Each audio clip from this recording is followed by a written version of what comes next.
Right now, breaking news on News Channel 8. And new tonight, the Tampa Police Department says it never took part in the chase moments before last year's deadly Ybor City crash. The claim comes as the department released new video of this incident. Good evening, I'm Keith Cate. And I'm Stacy Scheibel. Thank you for joining us. The video shows a police helicopter and a police cruiser following Silas Sampson off I-275 in Tampa last November before an FHP trooper enters the pursuit. Now that trooper tried a pit maneuver and failed. Prosecutors say Sampson speeds off before then slamming into Bradley's on 7th and Ybor City just moments later. In an internal review received by News Channel 8, Tampa police say it never asked FHP for help in the case. We have reached out to FHP for a statement regarding TPD's claims. We have not heard back yet. Since the crash, Tampa police say they have revised their chase policy, and we're going to have more on that part of the story tonight at 11.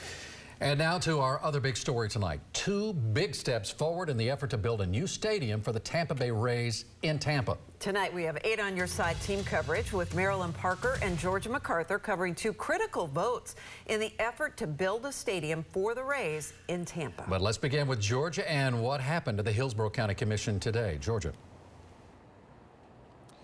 Yeah, Keith and Stacy, well, it did get a little spicy at the meeting today, although Hillsborough County seems to be moving forward. Those who were for it simply hit a home run, and those who were against it, they struck out. The motion carried 5-2. Not everyone in Hillsborough County is ready to play ball on a controversial plan to help bring the Rays to Tampa. Hillsborough County commissioners voted to move forward with a non-binding memorandum of understanding for the Rays ballpark district development in Tampa. The estimated cost is about $2.3 billion. Rays would pay more than half. The county could share more than $800 million through different funding sources, and the rest coming from the city. But before the vote, we do not agree with what is going on with this. As commissioners question whether the deal could delay other county projects, one commissioner warned taxpayers could end up shouldering more of the cost. At the end of the day, I liken the do no harm clause as the tactic of a used car salesman. Much of how this deal has been crammed down the taxpayers' throats. Supporters, however, argue the project would be transformative for the region. Simply put the brakes on it at this moment, in my view, would be highly irresponsible. Now it is all up to Tampa City Council tomorrow. They are set to take up the memorandum of understanding tomorrow, but county commissioners tell us this is not the final deal. There's still a few more details that they have to finalize before they can finalize an agreement to move forward to get Tampa swinging bats pretty soon. Reporting live in Tampa, I'm Georgia MacArthur, 8 on Your Side. All right, thank you, Georgia. And this plan also scored another win today. The Hillsborough College Board of Trustees approved the ground lease for the stadium. News Channel 8's Marilyn Parker continues our team coverage with that part of the story. Marilyn. Keith, when you think about it, this Board of Trustees has been on go, ready to play ball since January when they approved their version of the MOU. Today, they said this is a win-win for the college. Now, there were some faculty and staff members here at HC who expressed some concerns they had, but the Board of Trustees reassured them that the priority in this is the students. The purpose of this board is to protect the interests of the college, and this deal is good for the college.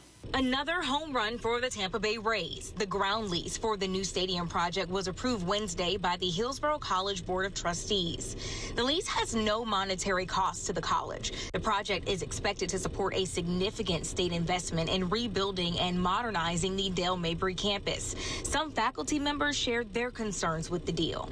It's rich that the Rays have stated that they have the funds for their portion of the new development, which is still to be determined by the by.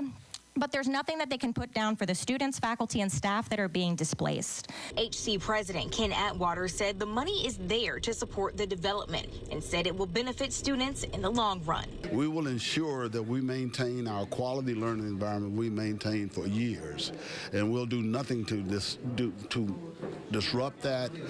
We will be disruptive a little bit, but nothing to change that. We want the same outcome from our students that we're doing now, only better and more opportunity. We'll have more details on this lease and what's next for the Rays coming up tonight on News Channel 8 at 11. Live in Tampa, Marilyn Parker, 8 on Your Side. A Manatee County teacher is facing a child abuse charge after telling one student to slap another student. Investigators say 64-year-old Judith Clark made comments about a student talking too much and asked other students if they wanted to hit him. When no students took her up on the repeated offers, she made students shut the blinds and ordered a 12-year-old to hit the talkative student. Authorities say they were tipped off after a student told their parents. It's troubling because she used her position of authority to intimidate the kids in this classroom. Clark's teaching contract with the school had not been renewed for the coming school year. A judge set her bond at $7,500. If she bonds out, she will be on supervised release. She will not be allowed contact with anyone under 18. And the Hillsborough County teacher that we told you about yesterday, who hung a black baby doll by a cord in her classroom at Barrington Middle School, has been fired. School officials say that Karen Savage has also been reported to state officials for possible action concerning her teaching license. Not too much on the radar, but we do have a couple of storms firing up over inland Sarasota County. You can see that shelf cloud right there in the dark skies. The temperature in Sarasota is about 85. The sea breeze has moved in. So as we look at Max Defender 8 radar, there's not too much going on. Some big inland storms starting to make their way back towards the coast. Northport, you're under the gun with some heavy downpours. And there's about to be a collision of some sea breeze. The sea breeze there and an outflow boundary right there. So stuff is going to be developing, and I think it's going to be a pretty active evening as we look through. Here's 7 o'clock, here's 8 o'clock. You can see the storms really bubbling and then kind of sending a boundary north, so it could end up becoming active later tonight across Tampa Bay as well as we bring those storms into the area. We'll talk more about your Memorial Day weekend forecast in just a few minutes. All right, sounds good. Thank you, Jeff. Tampa's Riverwalk looked like a military battleground today. You had the U.S. Special Operations Command. They were there calling it the Battle in the Bay. Now, this is all part of Special Forces Operation Week. This is a global conference taking place right here in the Tampa Bay area. And News Channel 8's Victoria Lucas joins us live in Tampa, where crowds lined the Riverwalk just to catch a glimpse of all of this in person. Is quite spectacular, Victoria. It sure is, Keith, and it was a mock demonstration of the kidnapping and then rescue of Mayor Jane Castor.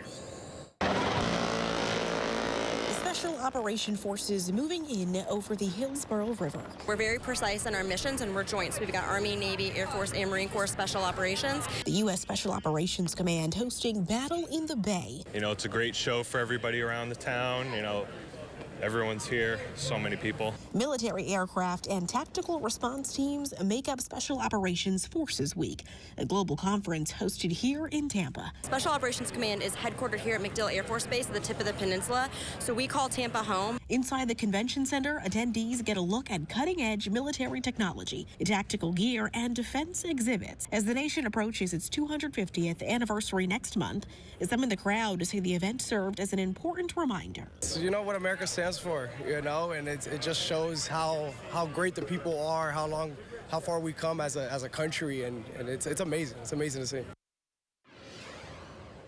Keith, Special Operations Forces Week ends tomorrow, so folks can get a full look at the agenda on our website, WFLA.com. Well, I am just glad to hear the mayor's okay. I mean, that, first of all, let's just say that kidnapping can always be a bit touch and go. But they also made a lot of money with this, didn't they? I mean, it's a big event. So many people coming from all around to see it.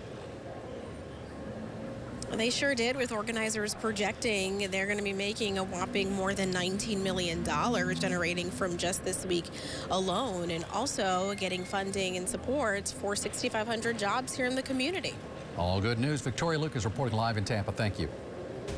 Nations and their leaders cannot be permitted to target Americans, kill them, and not face accountability.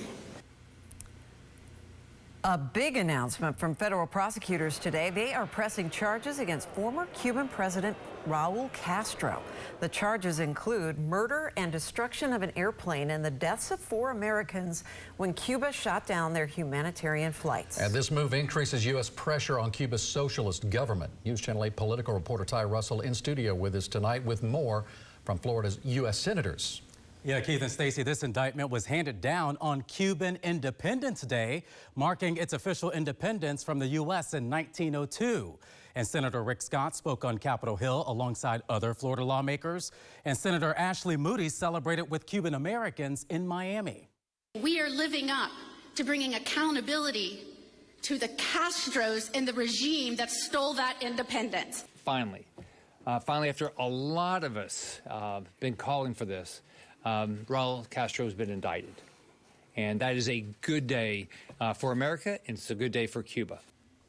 94-year-old Raul Castro stepped down as president of Cuba back in 2018. However, the U.S. still considers him as the effective leader there. So is President Trump planning any further action after this indictment? Yeah, that is the big question that everybody's asking. Our news partner, The Hill, is reporting that President Trump told reporters in D.C. there won't be further escalation in Cuba. However, the president also warned other countries that he would issue tariffs if they try to help Cuba with its ongoing energy crisis by providing oil. So he's hoping for some action there instead of going into Cuba to take them. Right. All right. Thanks, Ty. NBC Nightly News will have much more on today's indictments. That's coming up here in just a few minutes. Well, as you probably have heard, it's a big day for us here at News Channel 8, especially big day for you. It's Keith's last day here. He is retiring and heading to Tennessee to just relax and enjoy life. No, you're not leaving yet. No, I've got it. There's more to do. No, can't go yet. Okay. But this afternoon, we all gathered on our patio for a Tennessee-inspired barbecue feast. And you might recognize a lot of people here. That's Keith's family you're looking at there. But past News Channel 8 folks showed up, and the mayor showed up. Tampa Mayor Jane Castor had a very important announcement.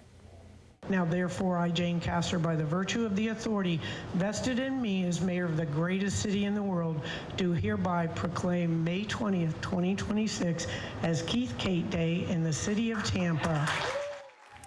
Yes, that was a pretty big honor for you. You got choked up. I'm not sure I've seen you choked up in all the years that we've worked together, but we had Bob Height, we had Steve Jervey, old news director Dan Bradley, Dan Bradley. Yeah. There you are with the mayor in Kate's Corner. That's a sign you'll be taking to the barn with you. What'd you think of today? It was humbling, I mean, to say the least. I mean, it's humbling just to be amongst so many old friends and new friends and co-workers that are still here. But I mean, Channel 8 will carry on and be great as it always has. It won't be the same. Well, we'll still be here. It's called life, you know. Everything evolves and goes into something else, but it's going to be good for everyone. And in a few minutes, we are going to have your final Kate's Corner. It's his way of saying goodbye after 26 years here at News Channel 8. So keep it here. We'll be back.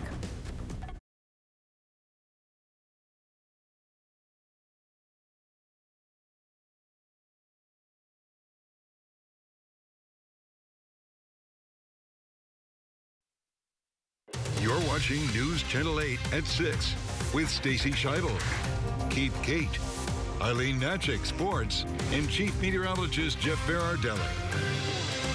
Yeah, it was warm today. I mean, we had a lot of people gathering at the station. It was terrific, though. I know. Barbecue outside, perfect. But you know what it is? This is the time of year. It's warm, it's muggy, and you know what? We may see some storms, so we're going to probably be sending you off with a bang.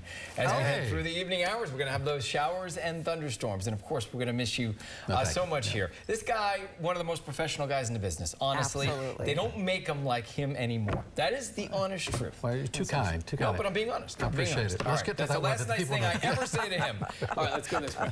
So let's talk about what we have on Max Defender 8 radar right now. And the reason why I say that we're going to send him off with a bang is because the atmosphere is just kind of sitting there like that with a lot of potential energy. It's been hot all day, it's been humid all day, and it's waiting to go. And we're starting to see that happen. So you can see these thunderstorms building across Sarasota County over inland areas, kind of making their way closer to the coast. And we also have an outflow boundary here and a sea breeze about to collide. Plus, we have a shower developing right on top of the station right now in downtown Tampa. Let's zoom in to Manatee County and Sarasota County. Mostly inland storms, but they're drifting ever so slowly towards I-75, so just keep your eyes peeled for that. This is the shower right on top of downtown Tampa. It's a small shower, but it's there and it's drifting down into the northern part of Tampa Bay. And the more important thing is this. You could see this kind of sea breeze boundary about to collide with this outflow boundary. And so things are going to start to develop here over inland Hillsborough County, kind of making their way, zippering their way up to the north. So I do think it'll be somewhat somewhat active over the next couple of hours. If you see something, send it to us, WFLA.com/report it. It's 87 right now, but the feels like temperature is 93 because our dew point's in the low 70s, so we have a lot of humidity. It's going to be a very warm and muggy night, as it always is this time of year. Temperatures dropping through the 80s into the mid-70s by tomorrow morning. About 75 degrees is where we're going to start out tomorrow morning. All right, so watch the future radar. Scattered showers right now, and then everything really starts to come together as we head through the evening hours. Even at 11 o'clock tonight, we could still see some straggler showers and maybe a couple of downpours across the area. So take your umbrella. Don't be surprised to run into a storm or a downpour this evening. We start out dry tomorrow morning, and we're dry through about 2 o'clock. That's when the spotty showers develop. I would say there's a little bit more moisture in the atmosphere tomorrow, so a slightly better chance of scattered showers and storms tomorrow. So we're going to up the rain chance a little bit tomorrow, and then pretty much keep it at 40% again on Friday, as you're about to see. We'll start out dry again. There's enough moisture for those scattered showers and some storms during the afternoon into the evening hours as well. So that's a look at the rain distribution the next couple of days. The bigger story is what happens over Memorial Day weekend. There's a lot of moisture that's going to be building right on top of the state Friday, especially Saturday and Sunday. Now, it's not going to be a washout by any means, but we are going to raise storm chances during the afternoon and early evening to around 50 to 60% or so, probably 60% on Sunday, maybe slightly lower as we head on into Monday. All right, so here's a look at your 8-day forecast now. And each and every day, we start with sunshine. We end the day with scattered showers and storms with the highest rain chance appearing to be on Sunday. That is a check of your weather forecast. Max Defender 8, the most accurate weather radar in Florida. Sponsored by Morgan & Morgan. Tonight on News Nation, the one and only Bill O'Reilly joins Chris Cuomo live. Then after On Balance, a News Nation exclusive. The Justice Department's Anti-Weaponization Fund has its first claim. Katie Pavlich talks to former Trump advisor Michael Caputo about why he's seeking compensation. Starting at 8/7 Central, only on News Nation.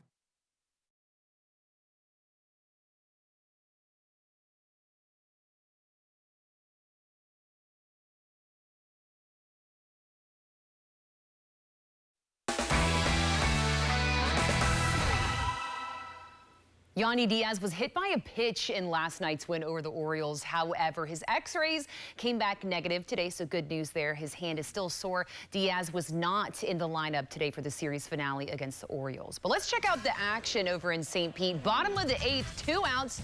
Rays have runners on the corners. Tampa Bay down by 2. Jonathan Aranda to right center field.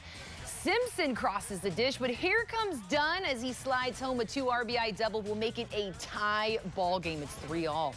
Same score, same frame. 2 outs, 2 on. Richie Palacios up to bat. He rips it to right field. Jonathan Aranda comes home in the Rays with a go-ahead run to make it 4-3. They would tack on one more run in the Rays win 5-3. They are 9-0 against their division opponents. Just the quality at bats to get it going there. Johnny's probably the right guy to come up there with guys on base, game on the line. We got a bunch of guys that are coming through in those moments right now. Things are going well, but happy to see Johnny go. Looked like he dug a breaking ball or a split below the zone and put it into the gap to allow our new guy Dunn to score. That's it for sports. I'm Eileen Natchuk, 8 on your side. Well, finally tonight, thank you. This is my final night with you. For more than 2 decades here in the Tampa Bay area and many years before that, I've had the privilege of covering the stories that shape our days and sometimes our lives. And not just here behind this desk, but out in the field, meeting people during some of the best moments and hardest moments they would ever face. We've been meeting like this for a long time, and I'll miss it. I'm not very good at goodbyes, never have been, but before I go, I do want to say thank you. Not just to you at home, but to the people you rarely see. The photographers, the producers, the editors, the directors, the managers, the entire team behind the scenes every single day, making it all come together. I've been one of the lucky ones, and I couldn't have done any of it without my wife Paula and my family, who sacrificed a great deal along the way. I found something I truly love to do, and I never stopped being grateful for it. And to be welcomed into your homes through the years, to share the news with you, well, that is a privilege I have never taken for granted. So as I step away, I will carry that with me, your trust, your time, and the connection that we've shared. So tonight, for all these years together, one last time, I want to say thank you. And we want to thank you. We want to thank you. I know. You guys have been great today. You're getting very choked up. I know you are, but I have something special for you. Oh, you're going to take this to the the barn with you. Oh, we'll have to zoom in. What is it? See if we can get a closer look. Oh, These my are all goodness. the people you worked with over the years. I know it'll be nice to look back on all these memories. That's a Christmas card from like the year 1900 when we started. As I said, no black and white photos here. Yeah. Keith and I actually started together 26 years ago in the year 2000. Remember when they thought computers were going to break down and it was going to be a disaster? Oh, well, when I started, it was just paper. In fact, I was there before paper. I was in stone tablets. We just what? Papyrus, come in. Come in, guys. Look at these young whippersnappers from back in the day. Back when I had a color in the hair. Yeah, you were like, what? You were 12 and I was 10. Yeah, you know what? A lot of people jokingly would say, well, did you have a toupee or something? No, I proved it. He's always had great hair. You have Anchorman hair. He's aged very well. Yes, you have. Well, you're all too kind. And again, I just re-emphasize, I know there's a lot of tension going my way, and it's humbling. I'll say it again. But I just want to stress so much how important it is to work with good people. You have jobs, you have people you work with. You will eventually retire if you're working. And it's good to go out with your own terms and feeling good about the decision you made and knowing that you've worked with great people, and in this job in particular. So rare that an audience can connect with you that way. So you have exciting stuff to look forward to. Oh, yeah. Pumpkin planting. Going in the ground in June. Yeah. Baby Keith Cate. What? On the screen. Yeah, we were looking Well, that was Frances Eden, the first weather woman I was working with at the time, meteorologist, so she was great. But a lot of good memories. Yeah. Thank you all, and thank you at home as well. Will be missed beyond measure. You were the consummate professional. Jeff said it exactly right in a nutshell. I remember coming to you many, many times for advice, and I always knew it would be solid advice. Thank you very much. Now it'll be your 9 grandkids. And my 9 grandkids. Isn't that nice? You're going to get to spend all that time with your kids. And celebrating with Paul and the grandkids. Cool. Yep. Thank you, Keith, for everything. You'll be missed. Thank you. Good night, everyone.